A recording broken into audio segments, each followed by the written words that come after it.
బయటకు వచ్చిన తర్వాత మేము చేరుకున్న మరియు కారులో వెళ్లిన ఎత్తు 8,000 అడుగుల కంటే ఎక్కువ అని మేము గ్రహించాము మరియు మేము ఆ మంచు శిఖరానికి దగ్గరగా నిలబడి చాలా ఫోటోలు తీసుకున్నాము.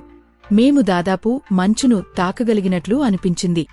ప్రకృతి అద్భుతమైన డ్రైవ్ను అందించింది మరియు మేము చాలా దగ్గరగా వెళ్లి దానిని చాలా ఆస్వాదించగలిగాము మరియు మేము దాటిన ప్రతి పట్టణం దాని స్వంత లక్షణం మరియు వెచ్చదనాన్ని కలిగి ఉంది. ఇది ప్రయాణాన్ని మరింత ప్రత్యేకంగా చేసింది. మేము పైనుండి దృశ్యాన్ని చూశాము. ఇది ఒక మరపురాని అనుభవం. మేము దానిని వీడియోలో తయారుచేసి పంచుకుంటాము. అక్కడ నిలబడి ఉన్న అనేక ఫోటోలు మరియు క్లిప్లు ఉన్నాయి. ఇది అద్భుతంగా ఉంది. మేము డ్రైవింగ్ను ఆస్వాదించాము మరియు తరువాత స్విట్జర్లాండ్ నుండి ఇటలీకి కొనసాగాము, అక్కడి దృశ్యాలను, వాతావరణాన్ని మరియు సహజ సౌందర్యాన్ని ఆస్వాదిస్తూ.